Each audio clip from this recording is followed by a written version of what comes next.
Hello hi नमस्कार, आपके साथ मैं हूं आदेश सिंह राठौर। योजनाओं से जुड़ी जानकारियां आप सभी के लिए मैं लेकर आता हूं। मध्य प्रदेश की लाडली बहनों ने मेरे वीडियोस के नीचे कमेंट किया। मैंने कहा है कि आप चैनल को सब्सक्राइब करके कमेंट करिए और हम आपके सवाल जो होंगे उससे जुड़ा वीडियो लेकर आएंगे। बहुत सारी महिलाओं ने कमेंट किया है और मुझसे पूछा है कि इस बार उनकी किस्त आई ही नहीं है। 12 तारीख को जो है किस्त डाली गई है और 12 तारीख को हुए जो है वो 4-5-6 दिन बीत गए हैं, हफ्ता हो जाएगा 1-2 दिन में, लेकिन राशि पहुंची नहीं है और इस चीज को लेकर बहुत ज्यादा चिंतित है लाडली बहनें।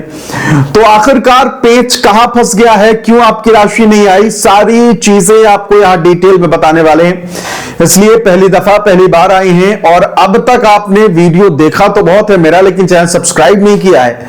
आपके सब्सक्राइब करने से क्या हो जाएगा, आपका फायदा होगा। कैसे?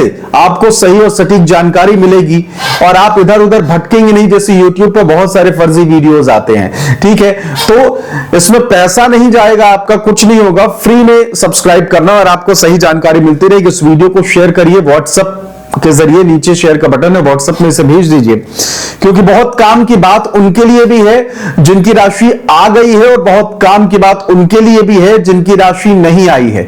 अब ऐसा नहीं है कि राशि आपकी इस बार आ गई है तो अगली बार आ ही जाएगी, इसकी भी संभावना ज्यादा नहीं है, क्योंकि हो सकता है अगली बार आपकी किस्त ना आए। तो देखना सभी को और इस वीडियो को सभी को भेजिए जो इंतजार कर रही हैं या फिर जिनकी आ गई है किस्त, हो सकता है आगे ना आए, इसलिए आपको भी कुछ तैयारी, कुछ सावधानी आपको कर लेनी है और वो कौन कौन सी है वही आपको इस वीडियो में बताने वाले हैं। 12 तारीख को 12 सितंबर को भी किस्त डाली गई थी, बिल्कुल उतनी ही राशि उतनी ही महिलाओं के लिए यानी पिछले महीने भेजी गई और इस महीने अक्टूबर में भी 12 तारीख को ही उतनी ही महिलाओं को और उतनी ही राशि जो है वो महिलाओं को ट्रांसफर की गई। यानी कि उस महीने जिनकी किस्त आई उनकी इस महीने भी किस्त आनी चाहिए, लेकिन आई नहीं किस्त और आप इस चीज को लेकर शंका में है। अब देखिए, जितनी महिलाएं पिछले महीने थी उतनी महिलाएं इस महीने भी थी। जो सरकार ने जब किस्त डाली थी तो जो आंकड़ा दिखता है उसमें महिलाएं भी एक जैसी, यानी कि एक ही आंकड़ा था और जितनी किस्त पिछले महीने थी रकम उतनी रकम अब भी थी। तो जब किस्त सरकार ने पिछले महीने जिनको डाली और इस महीने जिनको डाली सब एक ही थी, सेम थी, तो फिर बहुत सारी ऐसी महिलाएं हैं उनकी किस्त क्यों नहीं आई, क्योंकि सरकार ने तो राशि डाल दी है। अब दिक्कत जो है वो सरकार की तरफ से नहीं है, दिक्कत जो है वो आपकी तरफ से है और दिक्कत जो मैं आपको बताने वाला हूं उसे आराम से जान लीजिए, समझ लीजिए और इस पर अमल करिए, यानी कि इसको सुधारिए। अब आपकी स्क्रीन पर मैं कुछ डिटेल या वजह बताने वाला हूं जिसे आपको देख लेना है और इसे पढ़िए और समझिए दिक्कत कहां है। अब आपके स्क्रीन पर है, ई-केवाईसी की प्रक्रिया के दौरान कई महिलाओं की समग्र आईडी डिलीट हो गई है। जी हां, ई-केवाईसी जो हुई है तो कई महिलाओं की समग्र आईडी डिलीट हो गई है। परिणाम स्वरूप इन महिलाओं के बैंक खातों में अक्टूबर की किस्त राशि नहीं पहुंची। खासकर सतना और सिंगरौली जिलों से ऐसे कई मामले सामने आए जहां महिलाओं का डेटा सत्यापन में फेल हो गया है, यानी कि जो सत्यापन किया गया उसमें आपका डेटा सरकार तक पहुंचा ही नहीं, इसलिए राशि और आपका जो खाते की डिटेल है वो पहुंची नहीं। इसके अलावा लाडली बहना योजना की पात्रता शर्तों के अनुसार 60 वर्ष से अधिक आयु की महिलाएं योजना के तहत स्वचालित रूप से अपात्र हो जाती हैं। जनवरी 2025 में भी बड़ी संख्या में ऐसी महिलाएं अपात्र घोषित की गई थी। यदि किसी महिला के आधार कार्ड या समग्र पोर्टल पर दर्ज उम्र 60 वर्ष से अधिक है तो उन्हें अक्टूबर माह की किस्त नहीं मिलेगी या नहीं मिली होगी। देखिए, सीधा सा हिसाब है कि केवाईसी की प्रक्रिया के दौरान कई महिलाओं की समग्र आईडी जो है डिलीट हो गई और इस वजह से उनके खाते में अक्टूबर की राशि ना पहुंची हो। अब आपको करना क्या है, आप एक काम करिए, जितने भी ऑनलाइन वाले होते हैं जो फॉर्म भरते हैं, जो भी सरकारी फॉर्म या फिर आपके कंप्यूटर लेके बैठे होंगे इधर उधर, तो वहां जाके भी पता कर सकते हैं। सबसे पहले जहां आपने अपना ये क्या कहते हैं फॉर्म भरा था लाडली बहना को, वहां जाके पहले पता करिए और फिर दूसरी जगह वहां पहुंचिए जहां ये समग्र आईडी वगैरह की डिटेल आपको मिल जाएगी, जहां ऑनलाइन भरते हैं उनके पास जाइए और कहिए कि क्या मेरा आधार कार्ड, समग्र आईडी, यह सारी चीजें एक दूसरे से जुड़ी हुई है, लिंक है या नहीं। और दूसरी चीज उनसे ये पूछिए कि मुझे लाडली बहना योजना की किस्त जो है वो नहीं आई है, अब उस हिसाब से जो जो चीजें करनी है वो मेरे अकाउंट में या फिर मेरा ये समग्र आईडी वाला तामझाम है इसको सही कर दीजिए, जिससे कि लाडली बहना की किस्त आती रहे।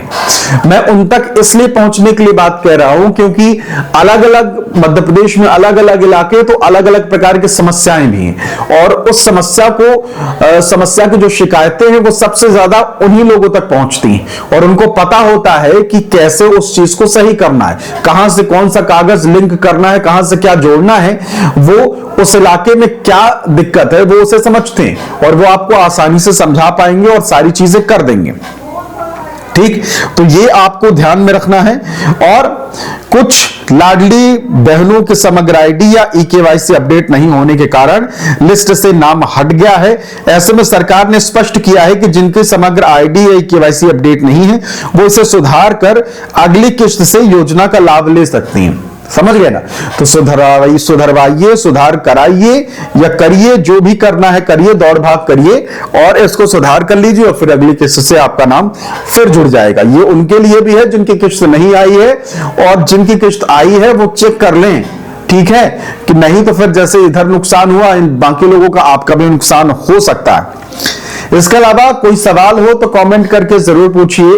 अब ऐसा नहीं है कि मैं कमेंट नहीं पढ़ता, मैं कमेंट सबके पढ़ता हूं, लेकिन यह है कि बहुत सारी तादाद में आप सभी बहनों और भाइयों का प्यार जो है वो आता है, बहुत सारे कमेंट महिलाएं करती हैं, हम पढ़ते हैं लेकिन रिप्लाई ज्यादा लोगों को नहीं कर पाते क्योंकि बहुत ज्यादा मात्रा में जो है वो मैसेजेस होते हैं। और मेरी कोशिश रहती है कि उन सारे सवालों को मैं अगला जो वीडियो होगा उसमें शामिल कर लूं।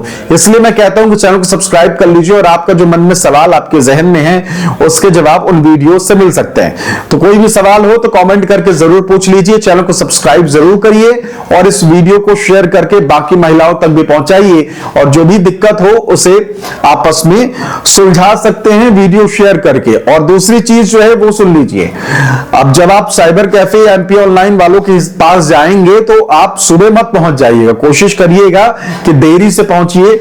अगर आप भीड़ झेल सकती हैं तो कोई दिक्कत नहीं तो फिर आप कोशिश करिए 3-4 बजे के बाद पहुंचिए, क्योंकि उस दौरान जो है ये सारे एमपी ऑनलाइन या जितने भी ऑनलाइन वाले हैं वो खाली होते हैं।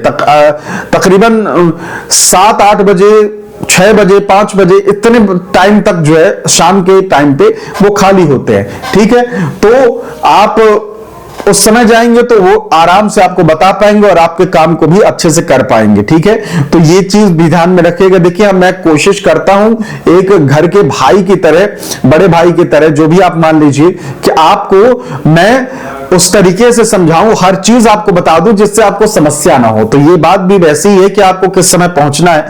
ठीक है, तो ये चीज आप देख लीजिए और कोई समस्या हो तो कमेंट जरूर करिए, और बाकी हर अपडेट आपको यहां मिलती रहती है। चैनल को सब्सक्राइब जरूर कर लीजिए और वीडियो को शेयर भी करिए। नमस्कार।